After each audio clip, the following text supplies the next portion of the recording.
चुन चुन के मारेंगे, एकाही दहशतवाद्याला अहो ते सोडणार किती वेळा बोलणार. सगळ्यात पहिला त्यांनी गृहमंत्र्यांनी राजीनामा द्यायला पाहिजे. चुन चुनकर मारेंगे हे प्रत्येक वेळेला बोलतात.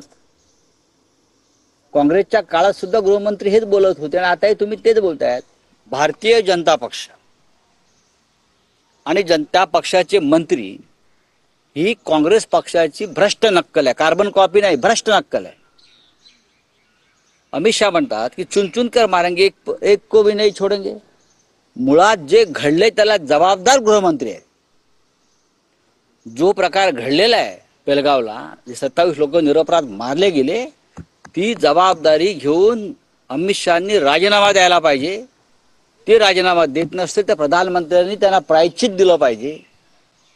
आमचं विरोधी पक्षाचं संघटन सरकारचं समर्थन करताय. अहो करा, पण गृहमंत्र्यांचा राजीनामा मागा. कसलं समर्थन करताय चुकांचं? चुन चुन मारा ना, आपको किसने रोका है? मारो. सबसे पहले जवाब दो, पुलवामा में 40 जवान क्यों मरे और 27 निरपराध लोग जो मारे गए, जिसमें से 6 महाराष्ट्र के, वो क्यों मरे? उसका जवाब दीजिए. आप इस्तीफा दीजिए. जो बोलना है बोल दीजिए. राऊत साहेब, पण तुम्ही सातत्याने अमित शहांच्या राजीनाम्याची मागणी करतात, पण इंडिया अलायन्स असेल किंवा महाविकास आघाडी असेल, तर विशेषतः तुमच्या महाविकास आघाडीचे शिल्पकार शरद पवार हे म्हणतात की आम्ही सरकार बरोबर आहोत. सरकार बरोबर म्हणजे सरकारच्या चुकांबरोबर आहात का?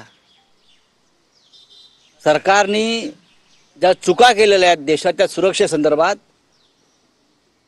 त्याच्यावर कोणी बोलायचं? शिवराज पाटलांचा राजीनामा घेतला होता तेव्हा शरद पवार साहेब होते मंत्रिमंडळात.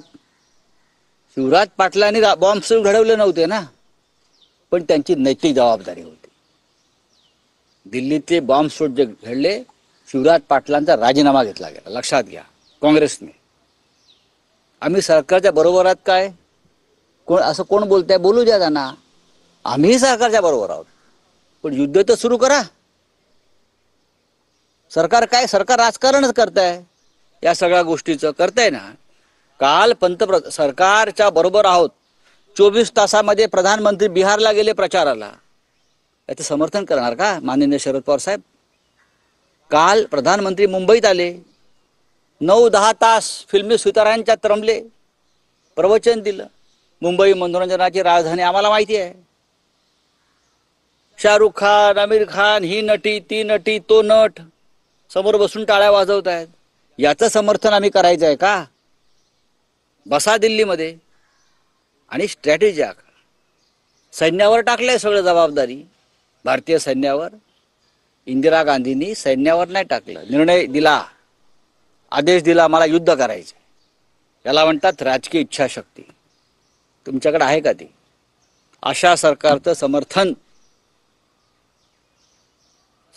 समर्थन म्हणजे कमजोरीचं समर्थन, उडाण टप्पूपणाचं समर्थन आणि टपोरीपणाचं समर्थन आहे ते. ह्यांच्या चेहऱ्यावर चिंतेची लकीर दिसत नाही. काल पहा प्रधानमंत्र्यांचा चेहरा तुम्ही. एखादा प्रधानमंत्र्यांनी हा कार्यक्रम रद्द केला असता नटनट्यांबरोबरचा, एखाद्या प्रधानमंत्र्यांनी बिहारचा प्रचाराचा दौरा रद्द केला असता. हो, पण ते फिरतायत मस्त मौला, अरफन मौला. याच्यावरती आम्ही बोलणार. ज्यांना सरकारला समर्थन द्यायचं या सगळ्या गोष्टी त्यांनी द्यावा.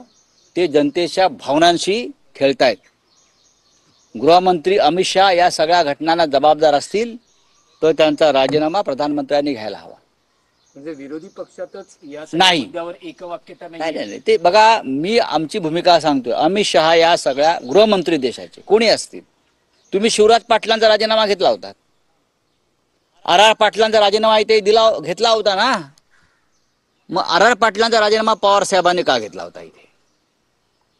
जर त्यांना अमित शहांचा राजीनामा नको आहे, मग महाराष्ट्रातल्या 26/11च्या हल्ल्यानंतर लोकभावनेचा आदर करून माननीय शरद पवार साहेबांनी या राज्याचे गृहमंत्री असलेले आर पाटलांचा राजीनामा घेतला. काँग्रेसने विलासराव देशमुखांचा राजीनामा घेतला दहशतवादी हल्ल्यानंतर. हे विसरू नका. आणि माझ्याकडे प्रत्येक संदर्भ आहे. मी बोलतोय त्या जनभावना आहेत आणि इतिहासाला धरून बोलतोय.